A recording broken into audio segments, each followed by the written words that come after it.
Vous êtes dans la lutte? Oui. Êtes-vous lutteur? Non. Entraîneur, arbitre?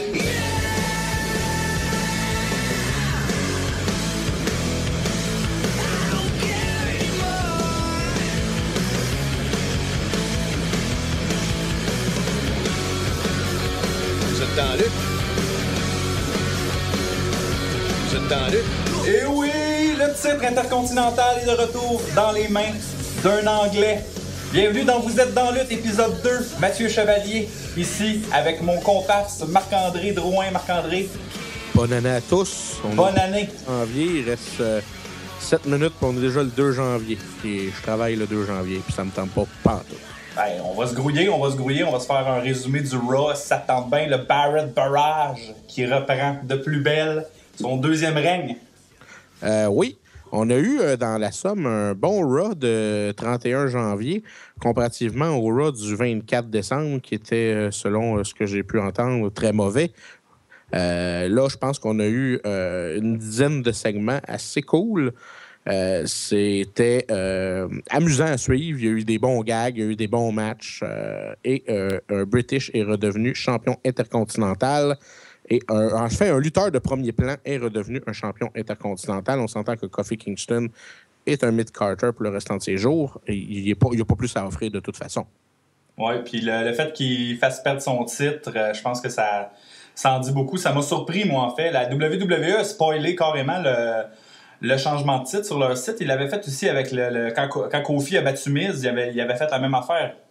Ouais, à Main Event. Ouais, puis ouais. j'ai l'impression que c'est une tactique. Ben, c'est pas l'impression, c'est carrément une tactique dans le fond promotionnel. Ils veulent qu'on ait le goût de le voir. Puis ça a marché parce que moi, à la limite, le Raw, je m'en sacrais. Puis quand j'ai vu que le titre changeait, j'ai fait « Oh, il faut que je vois Wade avec le titre. » Fait que ça marche.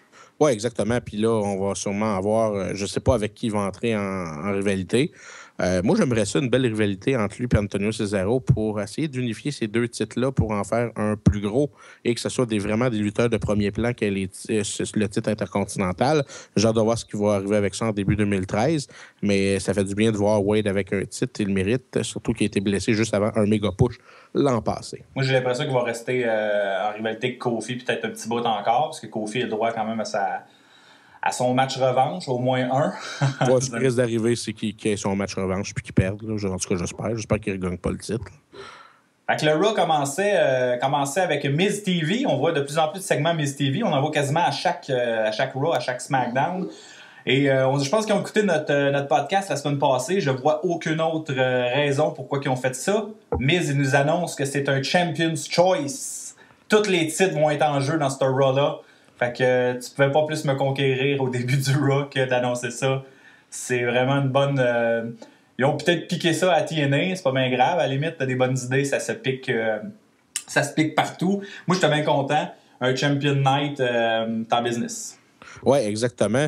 Puis tout de suite après le Miz TV, où il y a eu une discussion avec Cena, avec le Cody Rhodes puis Damien Sandow qui s'amène. On va avoir un match tag team entre ces quatre personnages.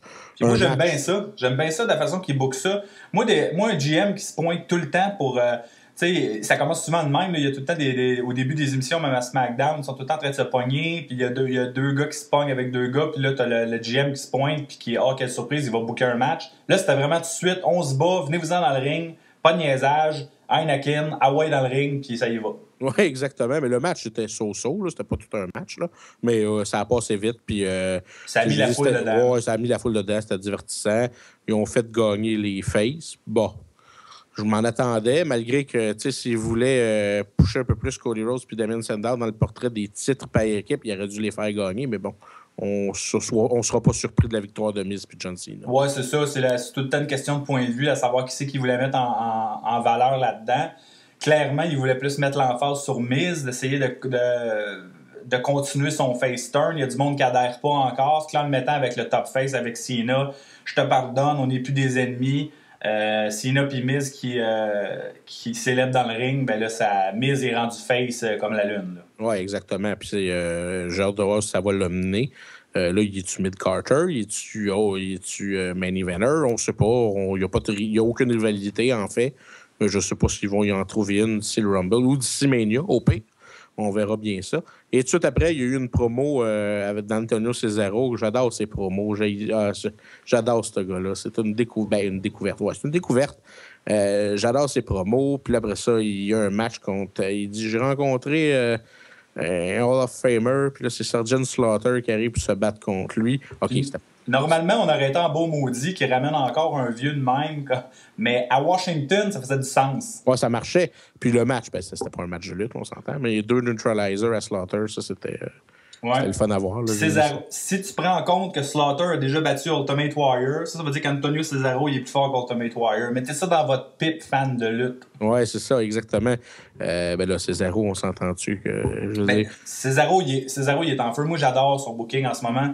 Puis j'aime que tranquillement, pas vite, il prend de la place. C'est-à-dire que ils font pas un Jack Swagger, ils font pas un mise avec de le pusher dans le tapis tout de suite. Et je trouve que tu lui fais un long règne là, de champion US là, qui est pas battable, puis les Américains vont commencer à l'haïr de plus en plus. Puis c'est ça qu'il faut.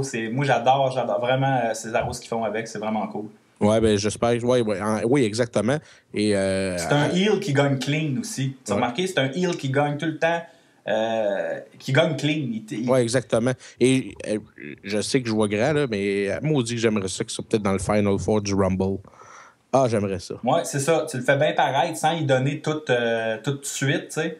Puis, puis ça me surprendrait pas, pourquoi pas?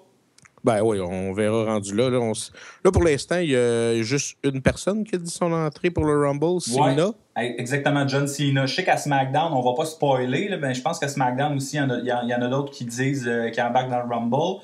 Mais à date, là, selon où ce qu'on est rendu dans l'histoire, c'est John Cena, le premier confirmé dans le Rumble. Oui, exactement. Puis ça va venir avec les semaines à venir. Là. Il reste 4 semaines environ dans le Rumble. C'est ça.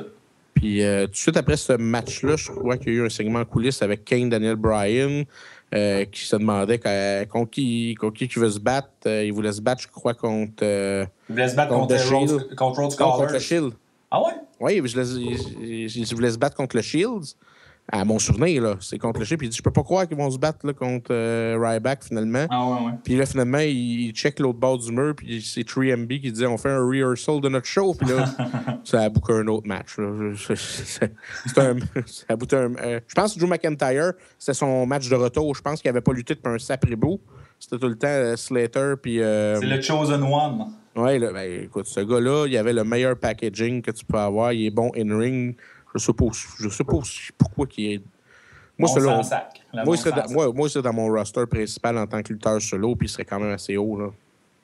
Ouais, puis ça, tu sais, Temerno contre 3MB, la foule s'en sacrait pas mal. En tant que tel, je sais pas ce qu'ils font avec 3MB. Je sais pas c'est qui eux autres. Je sais pas si c'est des comedy acts. Je sais pas si c'est...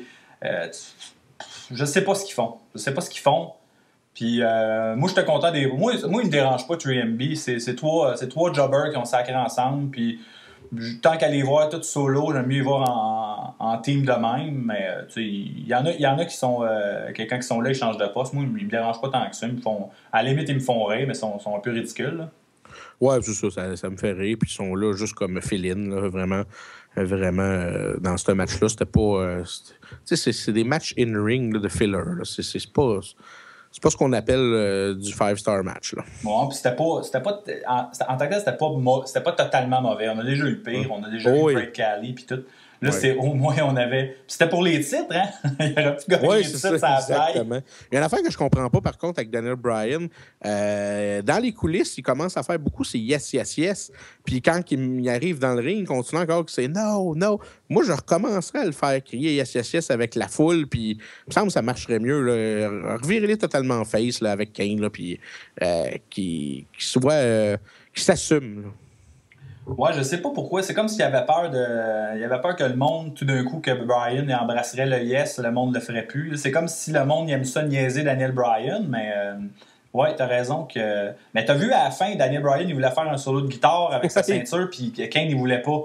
Non, je sais pas si ça annonce ça annonce la bisbille encore une fois dans l'équipe, parce que, tu sais, ultimement, ils vont se repogner puis ils vont se séparer. Là. Ils vont pas faire ça ad vitam aeternam, Team Elno. Non, exactement.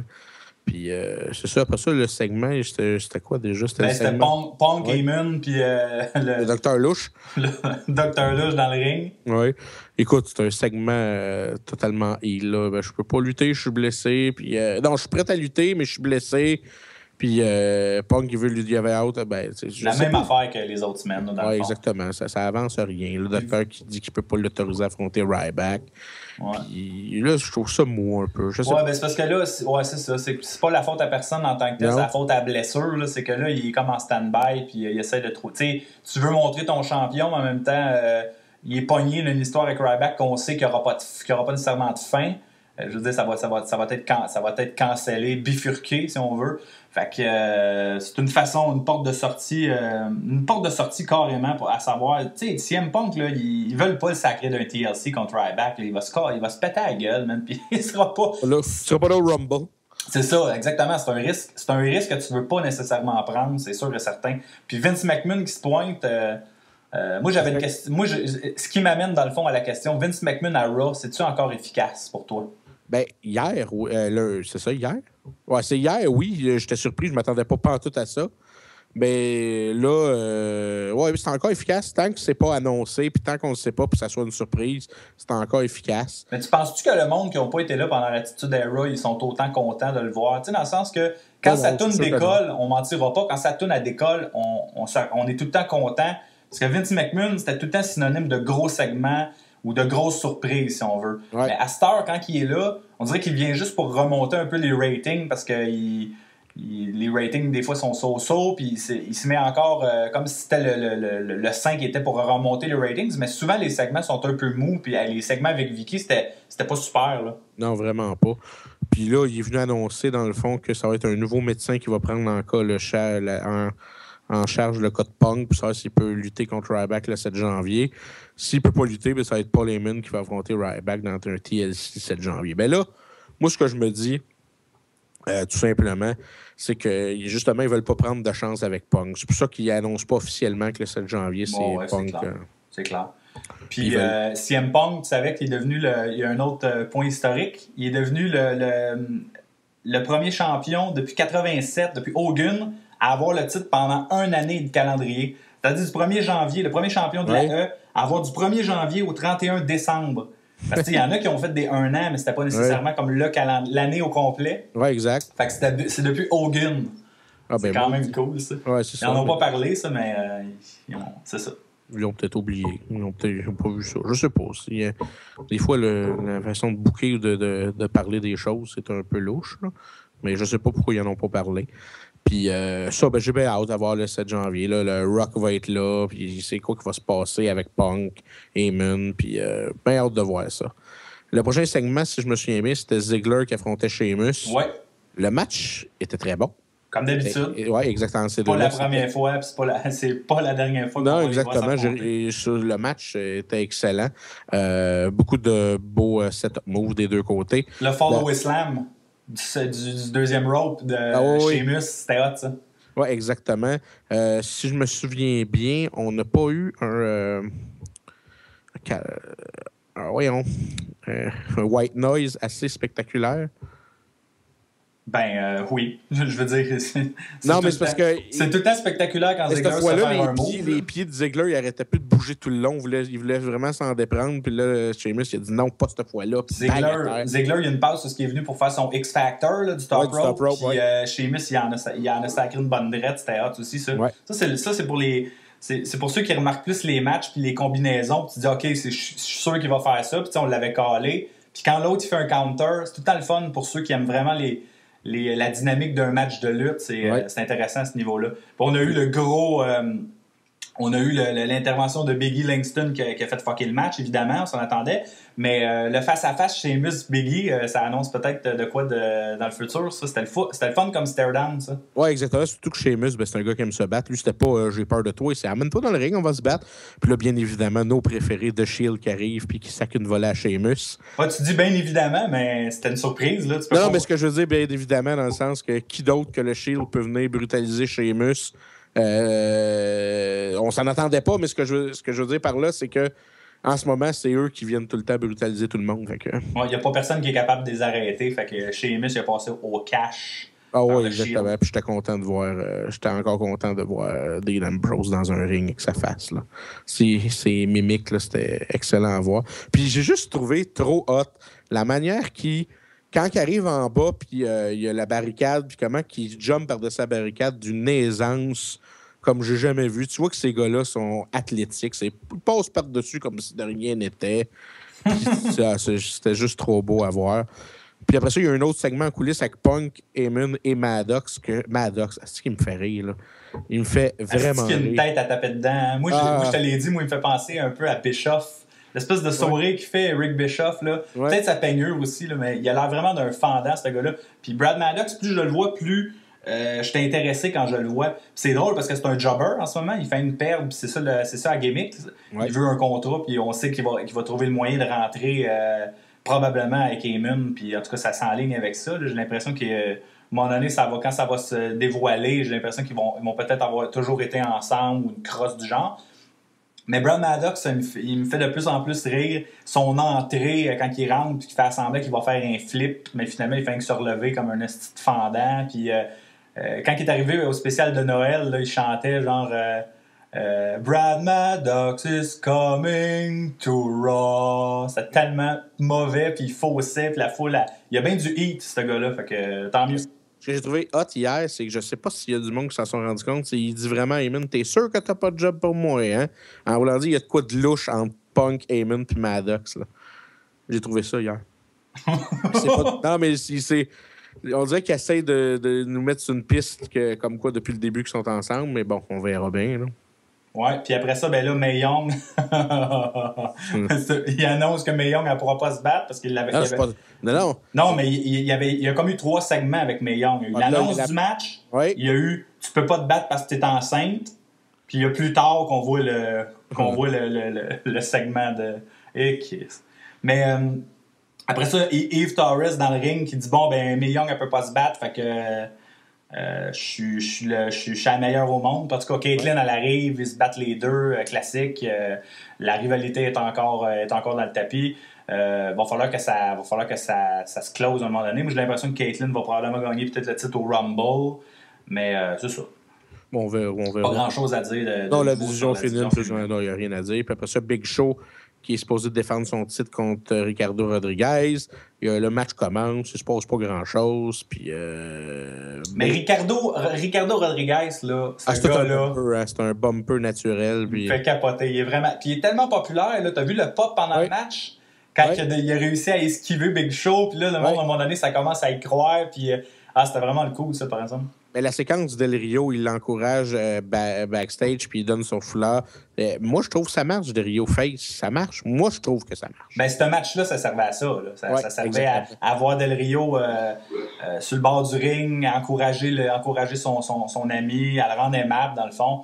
Puis, ils ont pris le bon heel pour faire ça contre. C'est-à-dire, Big Show, c'est un heel qu'il n'y a aucun fan qui aime en tant que tel. Si tu prends Punk, c'est pas la même chose. Parce que Punk, il y a tout le temps les hardcore fans sur Internet. Puis tout, il y a bien du monde qui trippe dessus. Ouais. Mais Big Show, c'est le bon gars. Là. Ouais. Puis ça va probablement mener à une rivalité. Là, à ce qu'on voit, en tout cas, ils ont l'air de nous vendre ça pour le futur. Je sais pas si Big Show chez Sheamus, c'est fini. On dirait pas, parce qu'à SmackDown, c'est encore pas mal ça qui nous vendent. Mais en tout cas, Del Rio arrive dans le portrait. C'est intéressant. C'est intéressant. Moi, je dis pas non à ça. Là. Non, exactement. Puis j'ai hâte au prochain run de champion de Del Rio. J'aimerais ça le revoir champion assez rapidement. Là. J'adore ce gars-là. Et le prochain match, Wade Barrett contre Kofi Kingston. Écoute, on vous mentira pas qu'on savait déjà qu'on avait été spoilé assez facilement. Ben, il l'avait dit même sur le site de la WWE, il le disait. Oui, c'est exactement. Puis même le match, il a réussi à nous captiver, même si on savait le résultat. Il y a eu des bonnes séquences, des bons roll-ups de Kofi. Ça a donné du speed. C'était meilleur que certains matchs des récents PPV. Oui, exactement. Puis Barrett, champion intercontinental, je suis content. Ça débute bien l'année 2013 pour lui. Kofi Kingston, il va être relégué aux oubliettes pendant un petit bout. Habituellement, quand les champions perdent de cette façon-là, il va avoir son match revanche, puis après ça, il va être oublié un petit bout, il va revenir pour le Rumble, il va faire un spot au Rumble, puis Après ça, j'ai aucune idée de ce qui va arriver avec lui. Non, c'est ça. C'est ça la grosse question. Parce que Wade Barrett, t'essaies d'y donner, si tu veux vraiment builder l'Intercontinental, t'essaies d'y donner une run comme avec Cody. Cody, il l'avait eu longtemps. Tu le fais défendre un peu plus. Parce que Cody Rhodes, il avait eu le titre quelque chose comme 250 jours, là, exactement. il y a 2 ans. Ouais, il avait perdu contre le Big Show, puis tout. Il l'avait repogné aussi. Mais c'était une run où Cody mettait la ceinture de l'avant, puis on le voyait souvent parler. Puis Wade Barrett, c'est un gars de promo. Il est excellent au micro, ce gars-là. Faut que tu lui donnes le spotlight. La ceinture va lui donner le spotlight. Puis moi, je suis bien content. Je l'aime, Wade Barrett. Je me demande ce qui va arriver avec Kofi. Effectivement. Ouais, je vais être franc avec vous. Je m'en fiche totalement ce qui va arriver avec Kofi. Moi, si j'avais une Fed à moi, je pense pas qu'il serait dans ma Fed. S'il serait, ça serait en tant qu'aspirant au titre Cruiserweight dans un show B, mais il serait pas sur mon main roster. Ça, je vous le confirme. Ce gars-là a plafonné. Il donne toujours les mêmes matchs over and over, tout le temps. Je trippe pas bien. Parlant de quelqu'un qui donne les mêmes matchs, mais Young qui accouche. Ouais. Le pire, c'est que j'étais tellement crampé. J'étais là, ils vont pas encore là. Là, qu'est-ce qui va sortir de là? Je m'attendais à un gros signe bonne année ou quelque chose du genre. Mais non, c'était encore le futur. Ben, en fait, c'est voyons, Ernst Wargle qui sort de là.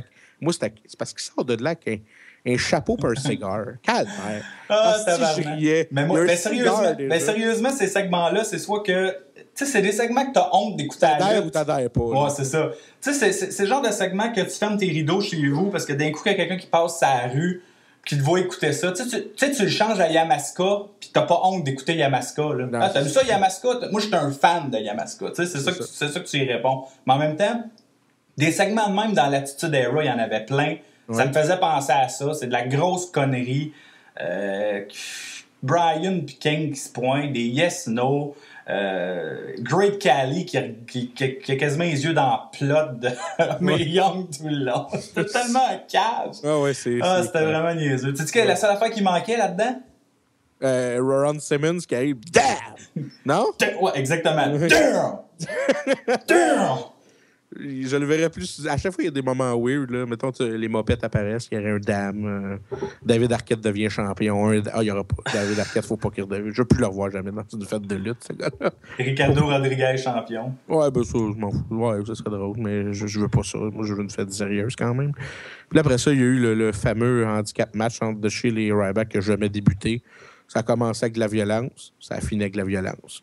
Je veux dire, c'était rien que des coups. Là. Il y a Orton et Sheamus qui sont arrivés. Puis Randy Orton, là, avoue que c'est tout le temps comme des espèces de retours ratés qu'ils font avec lui. Puis je trouve ça dommage parce qu'on attend impatiemment que Randy Orton, soit qu'il change sa gimmick ou soit qu'il fasse quelque chose avec lui. Puis on dirait qu'il s'en va jamais assez longtemps pour qu'on s'ennuie ou pour qu'il y ait quelque chose qui se passe. Puis là, ils sont tout le temps en train de gueuler, genre au ciel. « Ah, c'est le retour de Orton! » C'est comme, il était parti, Orton? Ouais, c'est ça. Il me semble que je l'ai vu il y a 2 jours à Main Event ou à SmackDown. Il n'est jamais vraiment parti. C'est juste que il est tellement aimé, il est tellement big. Ça tourne part, le monde. Il y a un pop comme... Il y a tout le temps un pop. Il rentre au centre d'achat puis ça tourne part. C'est pareil. Le monde, all right, il s'en vient faire ses achats. Il est beau en bédaine, qu'est-ce que tu veux? Ouais, c'est parce qu'il arrive en bédaine au centre d'achat. Autant que Cena va faire son épicerie avec ses knee-pads. Puis le Raw, dans le fond, il terminait sur la célébration de Nouvelle Année. Ouais, c'était drôle. Avec Ziggler, AJ, le montage de l'année de marde de John Cena, qui était quand même cool. On voyait perdre contre Rock, contre le beatdown de Brock Lesnar, qui perdait contre Laurinaitis. Après ça, on voyait son cash-in de mallette qui était raté. Puis TLC, la drop avec AJ après. C'était quand même habile. Là, ça disait, c'est ça votre lutteur de l'année? C'est ça, exactement. Ça riait de... Ça, on saura jamais si c'était legit, ce vote-là, ou si c'était vraiment les fans, ou si c'était une gimmick. Là. On saura jamais. Mais peu importe, ils s'en servent bien. Si c'était les fans, ils s'en servent très bien, puis ils font la bonne chose. Là, Cena est arrivé à faire un genre, je dis bien un genre, de shoot promo. Ouais, au début, c'était du Cena qui faisait du Cena, il déconnait plus. Ouais. C'était les photos, tu te rappelles, il mettait des photos, pseudo-photos de bébé, puis de... j'ai jamais trippé là-dessus, ces affaires-là de photos, puis de... À part quand on a vu les Bushwalkers, puis M. Fuji. Ah oui, j'ai vu. Les Bushwalkers en bébé, j'étais mort de rire. J'étais là, les Bushwalkers. D'ailleurs, je m'étais promis que je regarderais encore la photo, voir qui y avait. J'ai pas vu tout le monde, mais il doit y avoir une couple de clins d'œil pissants, là. Ouais, exactement. Ouais, puis là, Cena, il est switché après ça au Cena plus agressif. Au Cena, on dirait qu'il voulait donner une... Il le remet à sa place, là, Ziggler. Puis, je sais pas, dans le fond, à quel point comment c'est construit ces segments-là, mais j'ai senti Ziggler surclassé à un moment donné, là. C'est comme si tu voyais là, à quel point Cena il était bon avec le micro, puis que Ziggler, il est pas encore là. Non, exactement. Cena est embarqué en deuxième vitesse, puis il a éclipsé les deux, AJ puis Ziggler.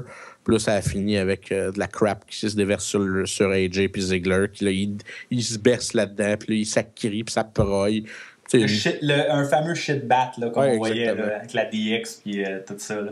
Exactement. Mais tu sais, Dolph Ziggler, j'ai l'impression que ça peut l'aider. Tu sais, au début, j'étais là, quand ils ont amené AJ avec lui, je me suis dit, c'est pas sûr, tu sais, il vient de se défaire de Vicky, vous lui sacrez un autre manager avec lui, c'est du pareil au même.